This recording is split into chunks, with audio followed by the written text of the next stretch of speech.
Welcome to DataPencil. Hello everyone, welcome back to our 50-day SQL practice challenge. Today it's our day 25, so I warmly welcome you all. If you are new to this channel and want to join this challenge or you want to join our SQL AI course, which is absolutely free, in the end you will get certificate. Please subscribe to the channel. Registration opens from time to time, so subscribing will help you stay updated. We announce all registration details like when the registration window opens through our community post. You can also follow our official WhatsApp channel where we share all updates regularly. The link is given in the description. Please find that. So let's quickly start and begin with our query 1. So our query 1 is saying about the salary running total. Means we have to find out the cumulative salary. Okay, cumulative salary. Just hold on, I will explain. So cumulative salary for each employee over time, right? Now what is running, what is cumulative? So it means suppose your salary is somewhere 1000, okay, and 1500, just for an example, okay, 2000, or now you can write again 1000, right? So if you will be asked to find out the cumulative or running total. So to find the cumulative, basically we add all the rows one by one. Okay.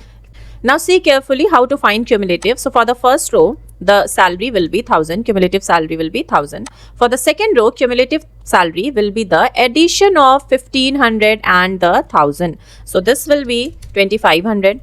Then the cumulative at row 3, it will be 2000 plus 1500 plus 1000, means the addition of all these three rows.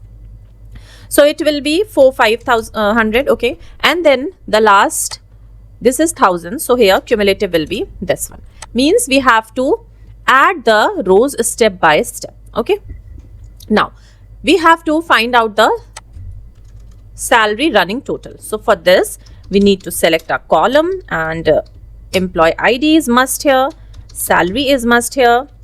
Let's take salary date as well, okay, because it's written over time, so salary date is also mandatory. And then after that we will apply some function on salary column. Now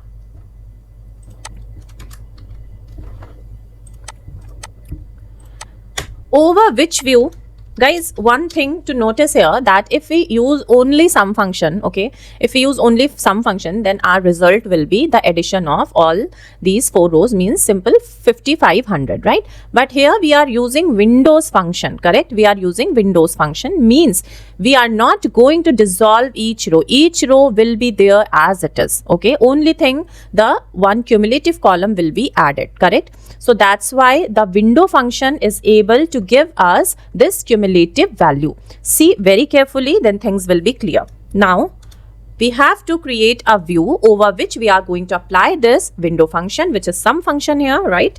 So now here the view is partitioned by employee ID, and the salary date is arranged in ascending order,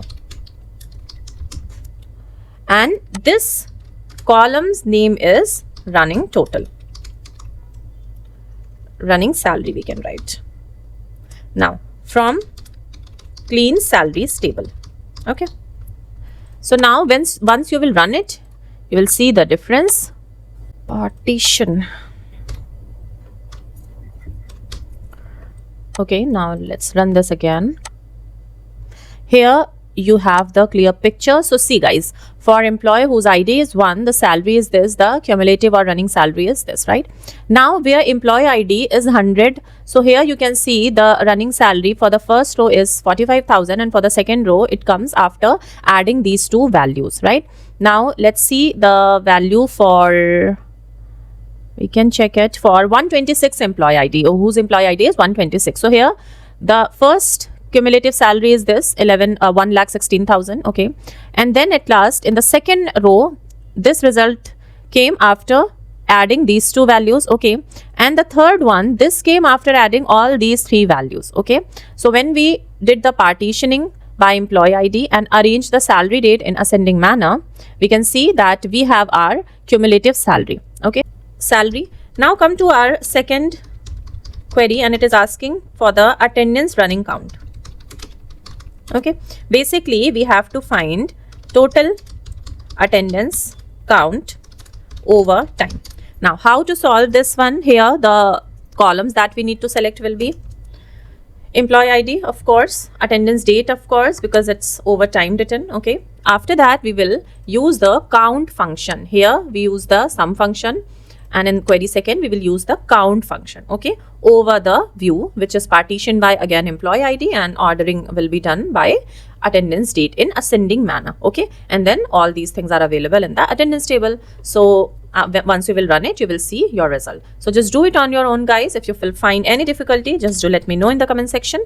Okay, now come to our query 3, and in this query we have to find department cumulative salary.